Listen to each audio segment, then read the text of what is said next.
Superheroes. Superheroes are great, aren't they? So what makes a superhero different from ordinary people? Superheroes frame the world as a place where there are problems that need to be solved. There are many people that they do not like to be disturbed. They like to be in their comfortable place. They do not want to get out of their comfort zone to help others. But I know that's not you. I know that you have hero qualities in you. And you have been given a superpower, the superpower of good health. And as all of us know from a famous movie, with great power comes great responsibility. So today I'm going to give you the chance to be a hero. But first, let me introduce you to my friend Jason. Jason is 9 years old and he has sickle cell anemia. According to the Mayo Clinic, sickle cell anemia is a blood disorder in which the red blood cells have the shape of a crescent or a sickle. You have to understand, for people like you or me that have good health, our red blood cells are in the form of a circle, kind of like a button. For Jason here, his cells are in form of a crescent or a sickle. You may think this is not a big deal, but it is, because this can cause silent strokes in kids like Jason. See, when the red blood cells travel through the bloodstream, they cannot move as easy as the ones that are circle. So they get stuck, and when they get stuck, they cause complications like a stroke.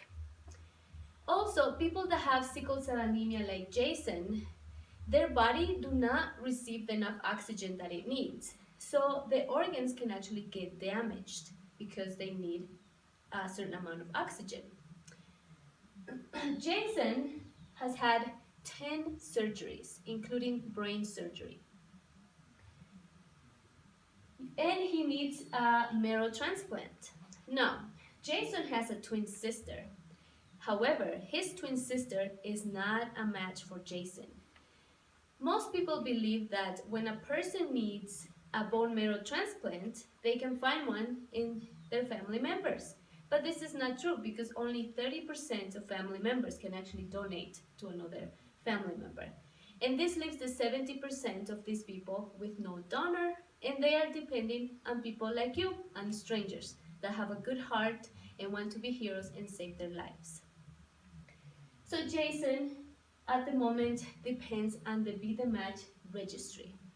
So now let me explain to you about this registry.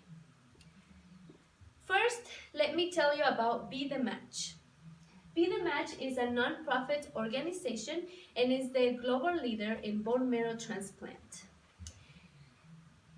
Be The Match helps people like Jason find a donor, and also Be The Match was started when Dr. Graves, Robert Graves, and his wife Sherry had to go through a really tough situation when their daughter, Laura, who was 10 years old at the time, was diagnosed with leukemia.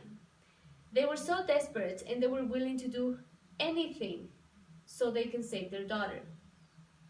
So in 1979, the first bone marrow transplant was done and it was a success. Dr. Robert Graves decided that he wanted to give this hope to all parents and all people that are suffering like his daughter was suffering.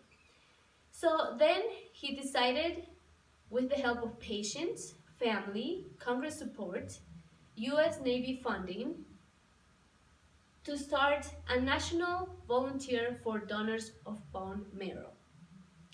To this date, Be The Match has done 80,000 marrow and cord blood transplants. And remember, I could tell you that you can be a hero?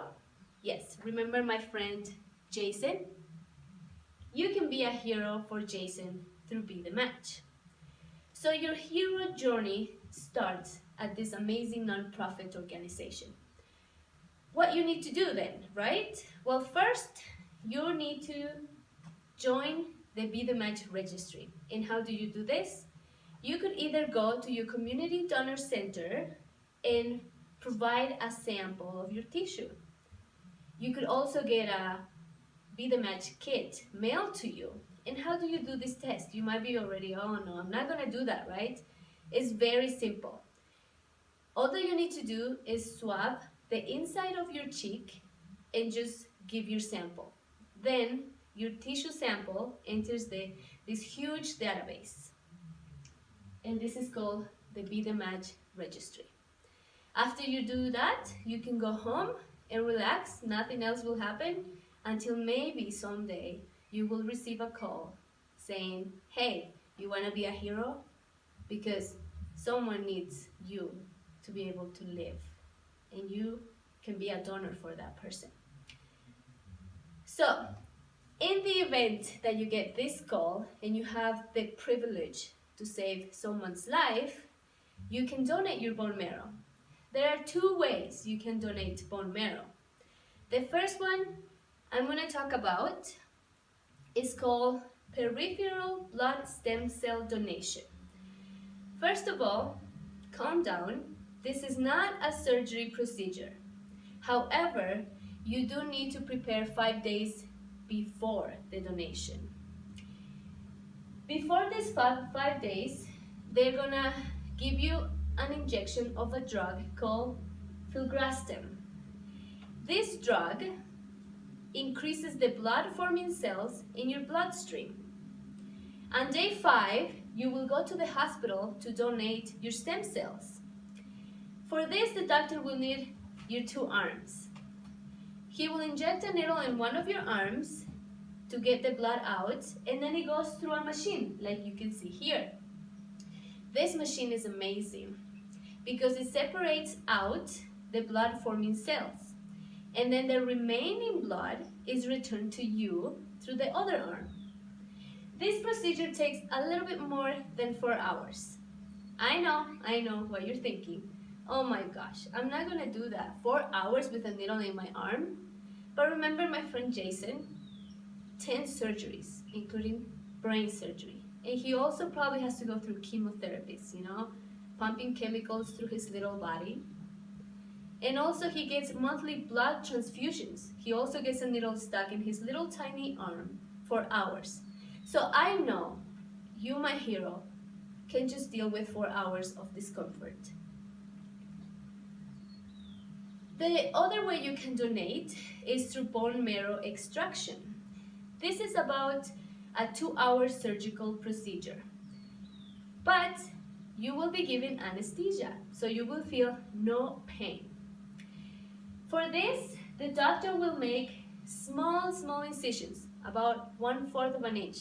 So small that they don't even require stitches, so they're not that big. Then the doctor will insert a needle in your pelvic bone, on the back of your pelvic bone. I know a lot of people think, oh my goodness, I'm not going to donate bone marrow because the doctor's going to stick a needle in my spine. I might end up in a wheelchair. That is not true. The pelvic bone is chosen because it's one of the biggest bones in your body, and also because it has a lot of stem cells. Those stem cells that patients like Jason need them to survive.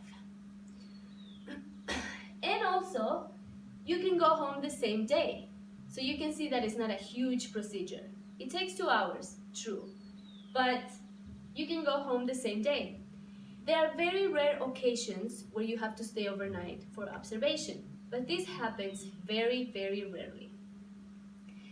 There's another myth that says, oh no, I don't donate my bone marrow because then I'm left with less bone marrow. That is not true. According to the Australian Bone Marrow Donor Registry, your body will replenish the donated marrow within 4 weeks. So you will get your bone marrow, and you will also save a life. You can be a hero, remember? Okay, I know this is all very scary for you.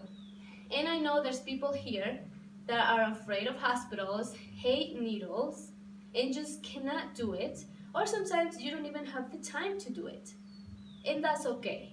We will find someone that wanna save Jason's life. But you can also do something for Jason. And it doesn't require needles, so don't worry. you can donate money to this cause. As you know, there are many of these patients that face many barriers. One of them, of course, is to find a donor. But also they face the barrier, a financial barrier. How do they cover for the transplant costs, hospitalization, developing complications? So then is where you can step up. You can make a tax-deductible gift today. Please go to the page www.bethematch.org and scroll all the way down to a button that says Give. You can give a single gift or a monthly gift of $35 or more, depending on your financial situation. Also, Be The Match invests a lot of its funding in groundbreaking research because, as I told you, these patients have not found a match. There's a lot of them that are still waiting for someone like you to join the registry and hopefully be the match for their case. So your funding can also go to groundbreaking research. In this research, they're gonna keep trying to find ways where they can cure these people and give them the gift of life. So remember, if you are fortunate enough to be in a position of wealth, you should help those less fortunate. And you have been given the wealth of good health. And you know what? Helping other people, that's what superheroes do. Thank you for listening. And I know you're a superhero.